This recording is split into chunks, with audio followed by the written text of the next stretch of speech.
Hello and welcome. Domino and I are here today to talk to you about The Myth of Normal, which is the most recent book by Gabor. And I'll just show you, but you can see it's enormous. So for that reason, I am going to review it in 5 sections because, well, it's written in 5 sections, 5 parts. So today is a review of part 1. I'll see how I go with it, and I may put 2 of the parts together if it seems relevant. But today we're looking at part 1, which is, I forget what it's called, but it's to do with interconnectedness. Here we go. Interconnected nature. So I've made some notes about this because there was just so much good stuff in it, and I didn't want to leave anything out. And neither did Domino. I'll see if I can point that down so you can see him too. He's as much part of this as anyone. So, from the introduction, the part that struck me was, so what passes for normal in our society, this is not a direct quote, it's paraphrased, is not healthy or natural.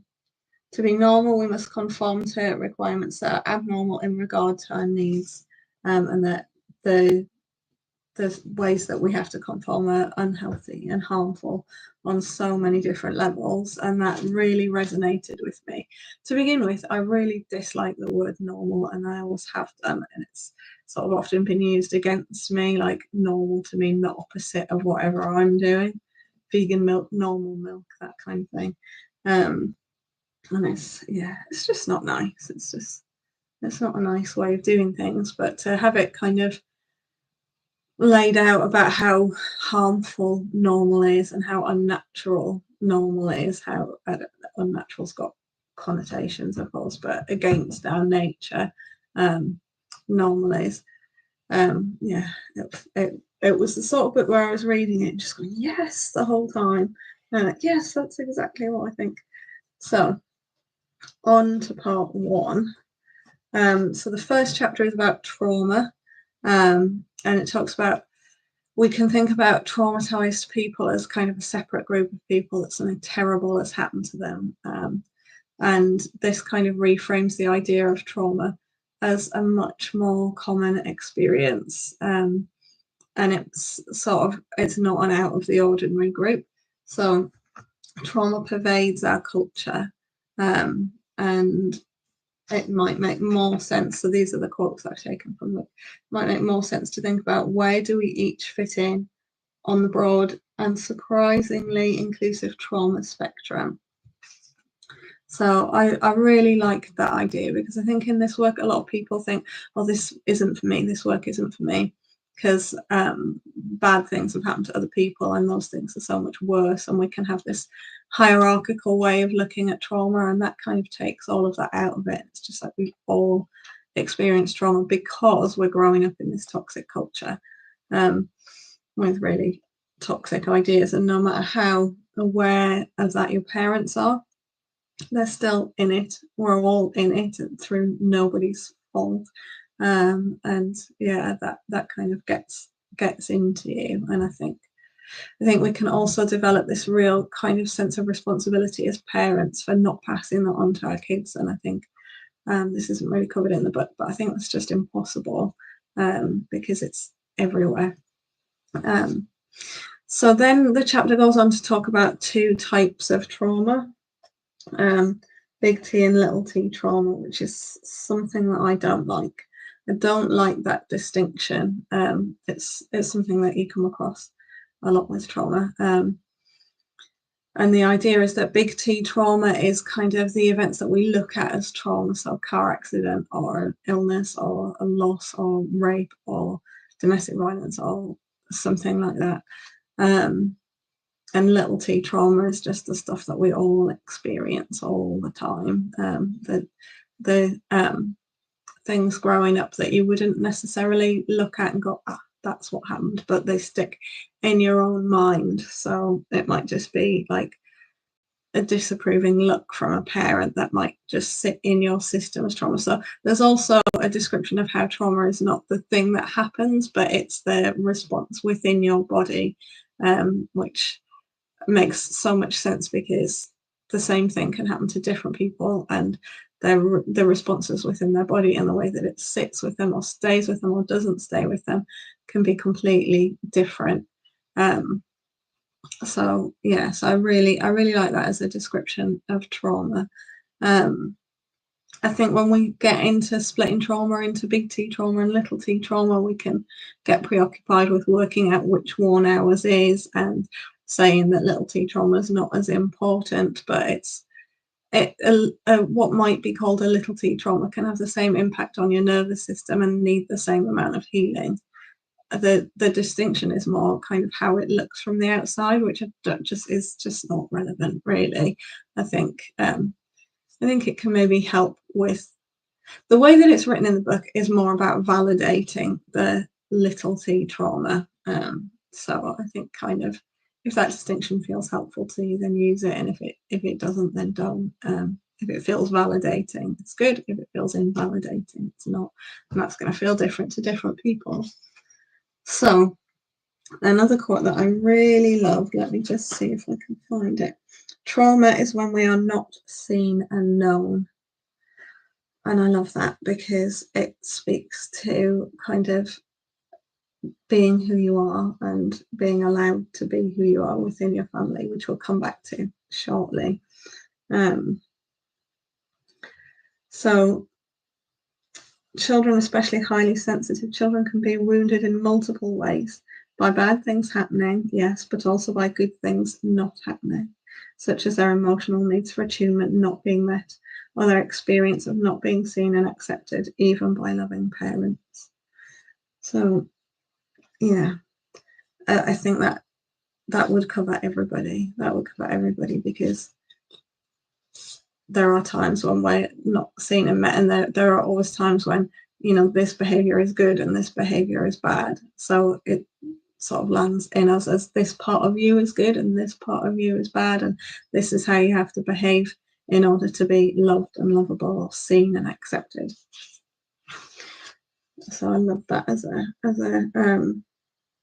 a definition. So let me just read this out because it was it's sort of clarifies what I was saying earlier about the big T little t thing.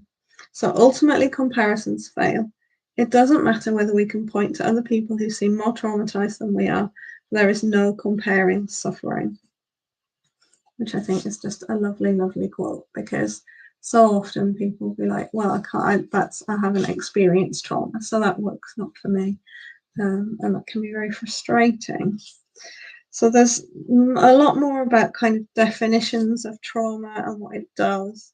It cuts us off from our gut feelings. It cuts us off from parts of ourselves. It limits our response flexibility. I'm kind of reading section headings here. Fosters a shame-based view of the self and distorts our worldview, alienates us from the present. And the one thing that I love about this book, I mean, there's lots of things that I love about this book, but one of them is the personal stories. There are, don't stand on the keyboard. Oh, he's off. He's had enough of that. No more trauma for him. There's a lot of stories, about people's own personal experiences, and they're not composite stories, they're actual people.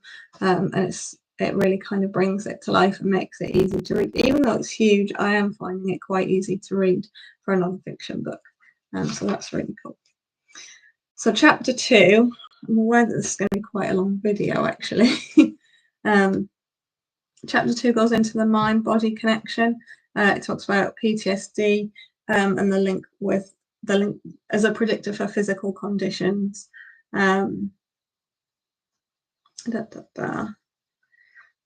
So there's a quote from Dr. Soma Weiss: social and psychic factors play a role in every disease, but in many conditions they represent dominant influences, which has always been my perspective. That your emotional life is the thing that can create disease. There's a sort of risk here that we can consider it blaming and start blaming ourselves for the conditions that go on in our lives, and we'll come back to that later because it's absolutely not about that. And that we need, in order to understand illness and disease, we need to understand the whole system, all of the systems and how they interact, and not kind of separate them out, as is kind of conventional in Western medicine still now. Chapter 3 is about interpersonal biology and how our interactions impact on our physiology. And there's a really interesting bit about marriage and how marriage has a protective factor on your health. So yeah, there are statistics on kind of health being better for married people than single people. But it also says that unhappily married people have greater risk factors than single people. And what I really love about this is it talks about the imbalance for men and women. So in happily married, so it does only talk about male-female couples. It doesn't even explicitly say that. There's no mention of same-sex couples there, which I think would be really interesting to explore. But it talks about how in male-female married couples, the protective factor of being married is 5 times greater for men? I'm not sure on the actual number, but it's greater for men than women. So that kind of speaks to the imbalance within most marriages. So that's, yeah, I think it's really, really helpful that that's highlighted there. Right. Oh yeah, the other bit that's in there and is mentioned a few times throughout this section and presumably throughout the rest of the book, but I've only read section 1 so far, is about racism and how the people that have experienced racism have higher risk factors for illnesses, and asthma is mentioned specifically in chapter 3, and then later on there are some other conditions mentioned, specifically inflammation.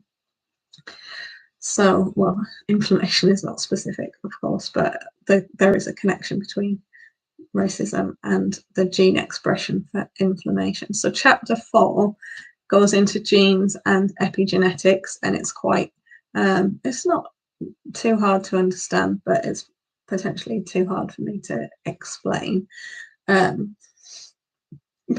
essentially, it's that our genes might predispose us to things, but it's really our environment that has the biggest impact, and the environment interacts with the genes. So it's all about epigenetics and how genes don't tell the whole story, but environment has a massive impact on whether those genes are activated or not. So that's really interesting. Talks about telomeres, which are they're on the end of genes.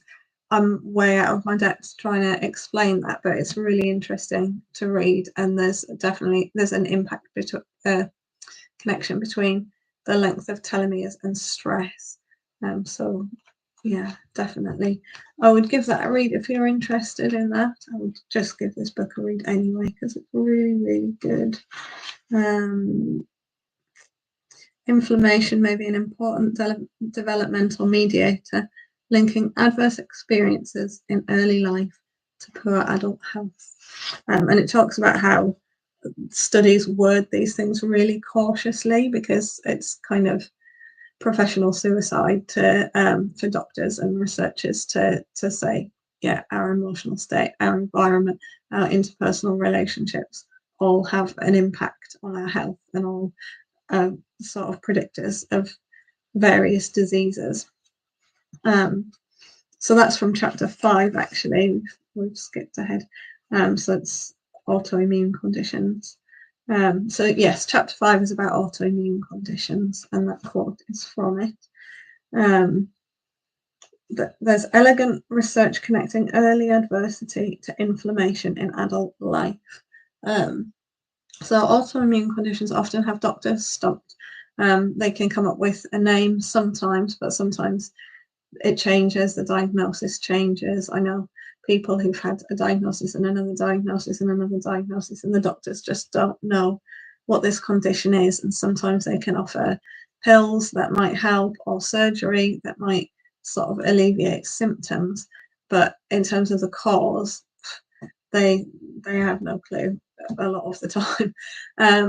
And it talks about the mysteries of autoimmune conditions being that they're becoming more frequent faster than changes in genetics could explain, and that there's an imbalance between men and women. So women have a lot more autoimmune conditions, and the imbalance is growing. Well, some of the evidence says that there wasn't an imbalance a long time ago, and the imbalance has come bigger and bigger and bigger. So yeah, so autoimmune conditions, and there's personal stories in this that suggest, well, not suggest, that really point to environmental and emotional factors and trauma and things like that as causes for that.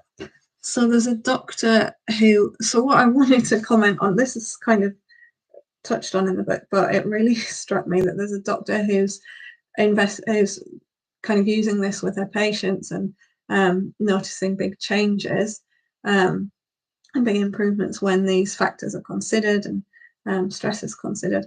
And that doctor asked to remain anonymous in the book, and I just like, that's mind-blowing that this person is having all of this success with these methods, but because it's like, it's kind of out of fashion, really. It's not accepted by the medical profession. They just want to break everything up into little pieces. That she needs to ask for anonymity in order to not lose her career. It's shocking to me. It's really shocking, and it's unscientific, because not only anecdotal but research-based evidence is pointing to environmental causes, emotional life, early trauma, interpersonal situations as being the biggest factors in predicting all different kinds of diseases, loads of different kinds of diseases. And there are certain personality types that it goes on to later that predict certain types of illnesses, and it's just unbelievable that we're ignoring this when it could just make such a huge difference. So child abuse is a predictor of adult inflammation. Tons of evidence. Researchers still reluctant to state it. Yeah, that's what I've just said. And then, so on to chapter 6, which is about disease as a process. So rather than seeing it as a thing, like this external force that comes to get you, or I have this disease, I have it, it's outside of me. It's seeing disease as a process that's going on for you, it's going on within you, and there's talk of treating it as a teacher or a metaphor, or looking at what it might be trying to tell you. So that's kind of moving more into sort of new agey thinking, but it's still all very evidence-based. So there was a quote from V, formerly known as Eve Ensler, of the Vagina Monologues, and she writes, "What if, when you get sick, you weren't a stage of a disease but in a process? And cancer, just like having your heart broken or getting a new job or going to school, were a teacher." So I think that's a really beautiful way of looking at it. So she states cancer because that was what happened for her, and what she healed from. She survived a near-terminal diagnosis, and she had a sort of a combined approach between modern medicine and looking at her early trauma and going deeper into the healing of her early trauma. But both of those were important. And then it talks about the war metaphor, so a battle on cancer or a battle on whatever disease. And it's suggested that we might look at it differently from that we might look at it as a way as about being about finding balance and harmony within our body, rather than fighting a disease, because that fighting a disease comes from viewing it as an external thing. When we view it as an internal thing, if you keep that battle idea, you're battling against yourself, which is just causing more problems. And the suggestion is that we can take back control by seeing it as part of ourselves rather than an external thing, which I love. I really love. So chapter 7 is about attachment versus authenticity. So here we're talking about early life and the need. So we all need attachment and we all need authenticity, and finding that balance is really crucial and can be really difficult. So as a child, as a baby and a young child, for quite a long time, I'm just going to have a little drink of my tea.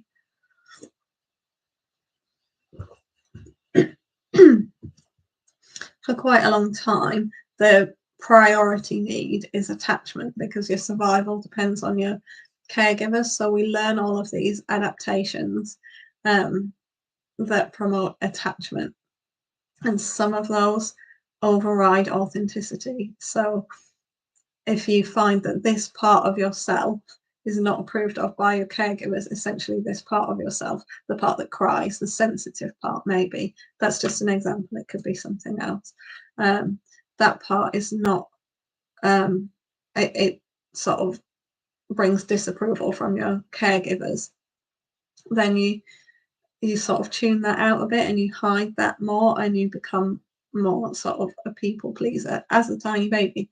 And we carry these strategies forward even when attachment is no longer a survival need and authenticity has sort of risen in importance. So let me just check my notes and see if see what else I need to say. So listing the above ideas as patient blaming and clarifying that it's not. So yeah, so I'm just going to find the section that it's, so it talks about how that can sound like we're blaming. So yeah, so there's a few people quoted in here as thinking of this line of thinking as patient blaming, so blaming the person that's having the illness for developing these strategies, or having this personality. And it goes on to say that it's not, nobody's saying that anyone's consciously choosing to do this. They're unconscious strategies. And also when we say personality types, personality factors, there's potential for confusion there as well, because it's not something immutable, that's just who you are. It's something that you've developed as a coping strategy. So my perspective is that could be seen as another symptom of a toxic culture and of our toxic normality, in that we want to look, instead of looking with curiosity, which is what's kind of what the chapter goes on to suggest, we want to blame someone. Who are we going to blame? So if we can't blame this illness and fight this illness and blah blah blah, we then blaming ourselves? But it's bigger than that. It's shifting away from blame into curiosity to find out what this is about. Thank you for joining. It's been quite a long video so far, so do, if it's interesting, do go back and watch the rest. We're up to chapter 7 of the book, which is the last one in section 1. So it talks about personality profiles for illness, which I mentioned earlier. And it goes on to say, it's again nothing to do with conscious choice. It's not to do with blaming. It's not to say that this type of person is this way, but the personalities kind of develop in response to what feels acceptable. When you're little, the coping strategies that you develop to secure attachment and secure care from your caregivers. So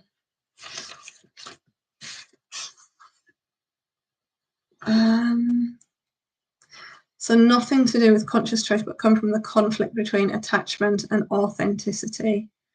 And it's about moving from self-accusation to curiosity. So I just want to look at this list of traits that are associated with ME. So an automatic and compulsive concern for the emotional needs of others while ignoring one's own.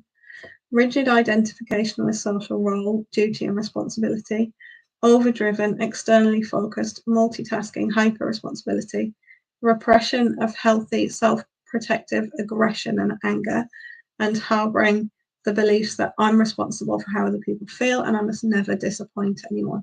So when you look at those traits, they're all things that that society celebrates and sort of thinks of as good things, and it's because it's reinforced. That's the word that I was looking for. Society reinforces these traits of being all for other people and giving and giving and giving, and they're almost kind of celebrating the thing that's making you sick, the thing that's killing you is the thing that everyone's saying, oh, she's such a good person because she does this for everyone.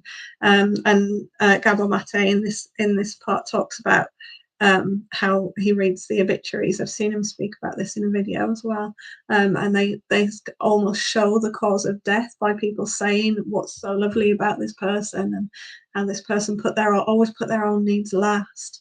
And it talks about how they can be confused with how these traits, kind of putting yourself last, can be confused with, so easily conflated with their healthy analogues: compassion, honor, diligence, loving kindness, generosity, temperance, conscience, and so forth. Note that the qualities on the latter list, so the ones I've just read out, while perhaps superficially resembling the qualities that we talked about as being causing illness, do not imply or require that a person overstep, ignore, or suppress who they are. So that's back to authenticity and being who you are. And I think for a lot of us that can be really difficult, because if we've gone through life with these coping strategies, we don't even know who we are by the time I've heard someone else say, I realized my entire personality was a trauma response. And you could just as easily say my entire personality is a coping strategy. And it can be really difficult to work out who you are and what you want. And kind of that's almost the goal of this work and of trauma recovery, is to work out who you are and what you want your life to be. And your authenticity and what that is. So I am absolutely loving this book. I hadn't intended to talk for quite as long as I have done, but I just really wanted to do it justice, and that is only section 1. So I will be back when I have read section 2 to tell you what I loved about that bit. And in the meantime, I will be doing videos that are inspired by this. So some of my upcoming videos, probably live ones rather than edited ones, I'm going to do moving from self-blame to curiosity, because I think that is a really important thing to keep hold of when you're learning about all of this, because I think the immediate temptation is to go, oh my God, it's all my fault. So that's going to be my next video, potentially on Tuesday. Oh, hi Lucy, it's good to see you. Yeah, it's such a good book. If you read it, I mean, I know that you won't have time to read it, but if you read it, then you'll just be like, yes, I agree the whole way through. And then so I'm going to do a video about EFT so the things that were in that list: when you feel responsible for how others feel, when you feel that you can't disappoint anyone, and moving from hyper-responsible multitasking to self-nurturing. So I may go through and come up with more videos, EFT tapping videos based on that. But I think this is quite a good way of doing it, to base EFT videos on what's coming out in the books that I'm reading and sharing with you. So thank you so much for watching, and I will see you in the next one. Bye bye.